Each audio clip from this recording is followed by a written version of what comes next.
Hello everyone, I'm Jessica Blackbird. Welcome to my channel. Please like, share, and subscribe.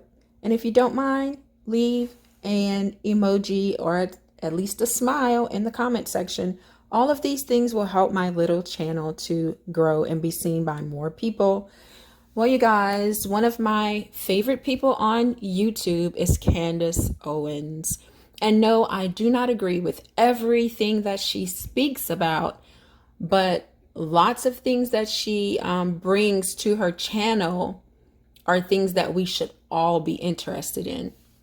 And one of the things that she spoke about yesterday was in Canada and several other European places, they now have assisted suicide, where your life can be taken with your permission, that you really don't want to live anymore. Get it? It starts with SUICIDE, which I cannot say on YouTube right now for at least the first minute. So she brought up these two sisters, Lila Amori and Susan Frazier. They were from Arizona, and they decided to take a European vacation.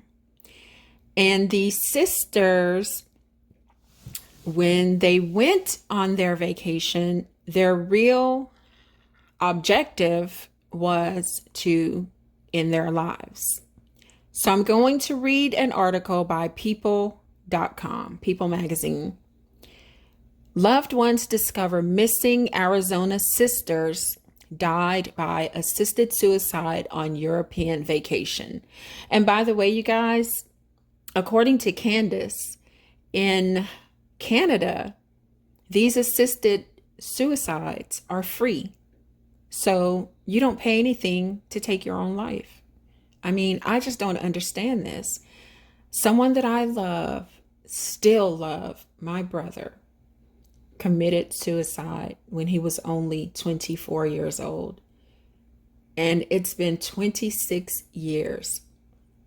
And we all still have broken hearts. The love never dies, you guys. It stays with you. And because that love lives on, it hurts to not have that person with you anymore. So I just don't understand, why would the country, why would these places help people to take their lives? And these women were not sick. They did not have some chronic, fatal illness. And you don't need to have a fatal illness for assisted suicide in these countries. So let me get back to the story. Loved ones discover missing Arizona sisters died by assisted suicide on European vacation. Lila Amori and Susan Frazier were expected to return home from a trip to Europe in February, but it wasn't until weeks later that people discovered the sisters died from assisted suicide. Two Arizona sisters died by assisted suicide while visiting Europe in February, according to the clinic that assisted them. And now loved ones say they had no idea the siblings were planning to end their lives. The sisters, identified as Dr. Lila Amori and Susan Frazier, flew from the U.S. to Zurich, Switzerland on February 5th, Phoenix Fox affiliate KSAZ reported. Both Amori, a 54-year-old palliative medicine specialist, and Frazier, a 49-year-old registered nurse, were scheduled to return from their trip about a week later, but never arrived, according to an outlet. So these women were medical professionals, a doctor who specialized in palliative medicine, which is like hospice, you guys. And the other sister is a registered nurse. They know all about what was going to happen to them. And why in the world would these two professional, beautiful sisters take their lives? What was it? I mean, this is absolutely horrifying and sad. Back to the article. Dr. David Biglari, a friend of the sisters, told the news station the pair were in a very good position of their lives in terms of careers, and he knew of no reason they wouldn't return home on their own. I'm totally devastated and don't have a clue why they did this, Cal Amori, identified as the sister's brother, told the New York Post. We still need answers, Biglari told the newspaper. People who knew Amori and Frazier were concerned foul play was involved in their disappearance after they received a questionable message on February 10th, Biglari told KSAZ. Some of the text communications they had, we are certain they were not from them, Biglari said. They were most likely fabricated with someone else. However, amid the search for the duo, assisted dying nonprofit Pegasus announced on Sunday that the sisters died by assisted suicide at their clinic in Liestal, Switzerland on February 11th. Although they had a number of health problems, okay, so they did have health problems, they were not terminally ill, Pegasus said in the statement, which was published jointly with Exit International, an organization that advocates for the legalization of voluntary euthanasia. And euthanasia is just another word for medical suicide.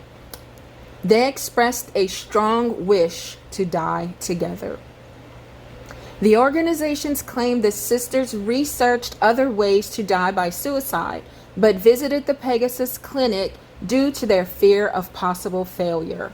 They also realized that their desire to die together when not terminally ill could not be accommodated by any of the right to die legislative changes introduced into a number of U.S. states, the statement said, adding that the sisters were medically reviewed in Switzerland and their mental capacity was assessed by independent professionals.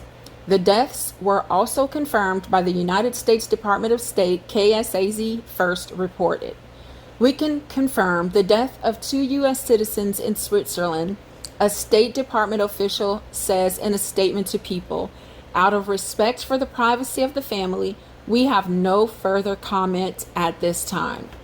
10 states in the U.S., California, Colorado, Hawaii, Maine, Montana, New Jersey, New Mexico, Oregon, Vermont, and Washington, as well as the District of Columbia, permit doctor-assisted suicide for mentally healthy patients who have no more than 6 months to live.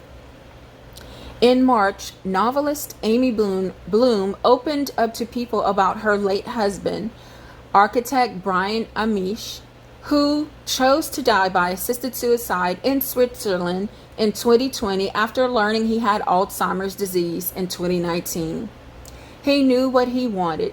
He wanted to control his death, and he wanted my support, Bloom said of their excruciating journey.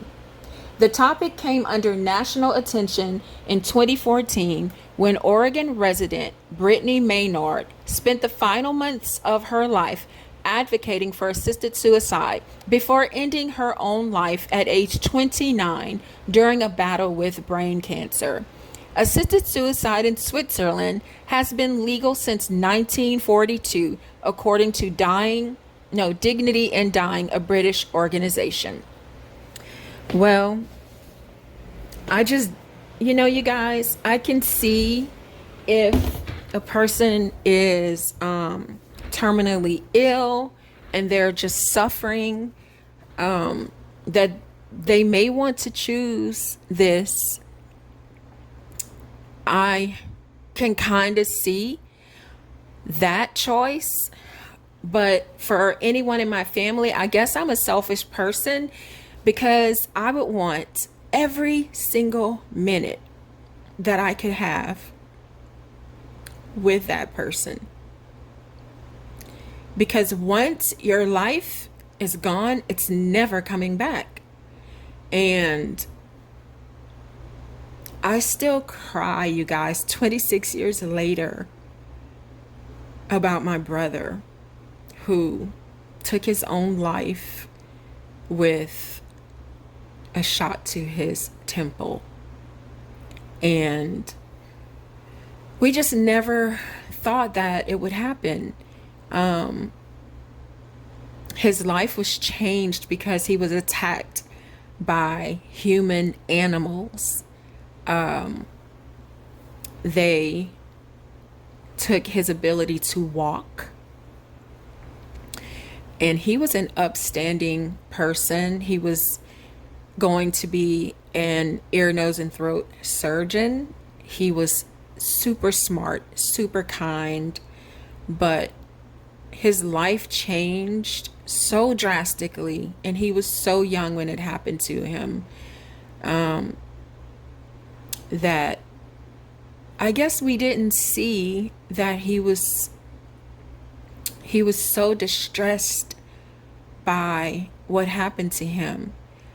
And when he didn't die after the attack, we just thought we were going to have him for a long, long time. But we didn't. And I don't think any of us saw, I know I didn't, that he was in distress about anything. So if you have someone in your family that you think is struggling, try to get them some help. Let them know they may be struggling today, but tomorrow is another day. And when they open their eyes, everything could be different. You know, for myself, I've been struggling with lupus nephritis and renal failure since I got diagnosed when I was a little child, before I was a preteen, and 20 years of dialysis. I will never give up. I will never, ever feel like I need to take my life because I'm suffering so much. And it's not easy, you guys. But every day I choose to wake up, if God says the same, and do things to fill my day and fill my mind. And, you know, I have hope that I will get the transplant that I need and my life will change for the better. So please, please, if any of you are feeling down and out, choose life every time, because I promise you, things do get better. And you know, sometimes when things are really bad for me, I just say, God, I offer up my suffering for those other people who are suffering. All right, you guys, stay safe and let everybody you know, if you really love them and really care about them, let them know, and let them know that you are there if they need you.